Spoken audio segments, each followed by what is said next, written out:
Hi, my name is Fatima Vargas, and today I'm going to talk about inclusion. The inclusion in early childhood education ensures every child, regardless of ability or background, is recognized as a capable and valuable learner.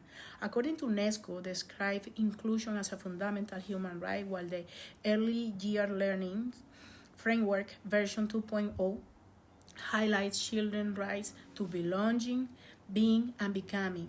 In this presentation, I will show that inclusion is a professional responsibility and an ethical duty and a social commitment. Why inclusion matter?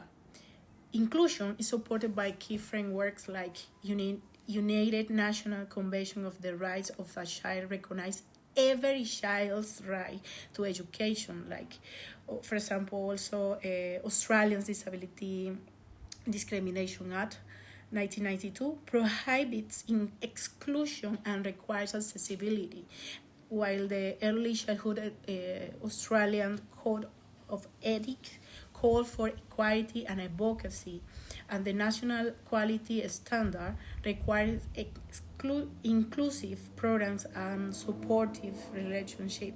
All them together remind us as educators that inclusion is not optional but a legal and professional obligation as well. So we also have benefits. I found this image in the internet. I really love it. Inclusion delivery benefits for all children, not only for children with disability or special needs, so also for peers, because peers also build this kind of empathy, collaboration, and social competence through friendships. So it supports holistic development across communication, well-being, and agency. Most importantly, it reduces disadvantages by giving every child fair access to opportunities, preparing them for lifelong participation in society, according to McDavid 2020. So also we have uh, inclusive practice in cognitive needs. So, for example, children with cognitive or communication delays benefits from visual supports, argumentative and alternative communication tools, for example, and flexible routines. I used to work with people with disability, and they have a kind of iPad with programs where they can select it all. They can they have they are not verbal, but they can choose exactly what they want at the moment. So this is something that is really we can say like an alternative communication tool for them. Um, in all of this is approaches in aligned with early years learning framework outcome 5, which emphasize children as effective communicators. Other needs I really want to talk about is the physical needs. For children with physical disability, inclusive practices remove barriers and enable participation.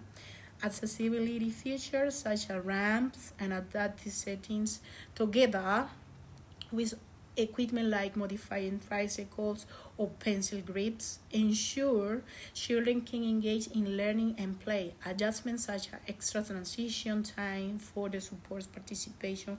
These practices align with the outcome 3 of the early year learning framework and national quality standard 3.1.1. So also we have the behavioral needs. Children with behavioral or regulation needs require calm and predictable environment. Sensory friendship spaces such as quiet corner or noise cancellation headphones reduce stress, and co-regulations and positive guidance model self-management, for example, while clear routines and visual cues provide security. This reflects Maslow's hierarchy of needs, which show that the children must feel safe and connected before they can focus on higher levels of learning. These practices also align with National Quality Standard 5.2.2, on respectful behavior support. Transition and professional support. I really want to talk about this. So I was diagnosed with dyslexia when I was around 6 years old. So I really got so much difficulty when I had to be transitioned to a different school. So the communication between our network, family, educators, providers, or settings is very important. I really find very important because for me it was difficult at the moment to adapt to the new space. So some of my peers, they bullied me because of my difficulty to learning. I'm still having some trouble when I'm writing or when I'm reading, but I try to manage. It's incredible how the support between providers or settings is really helpful. So to conclude with this, inclusion is a once a right. A benefit also is a practice. It is a right protected by legislation and international agreements, like I mentioned before, for example, UNESCO on the Discrimination Act 1992. And the benefit that strengthens identity and learning, and a practice requiring advocacy, intentional teaching, and collaboration.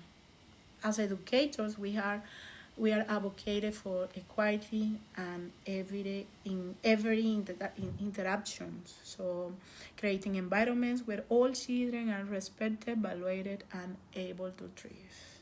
So this is my references. I read all of them. Thank you very much.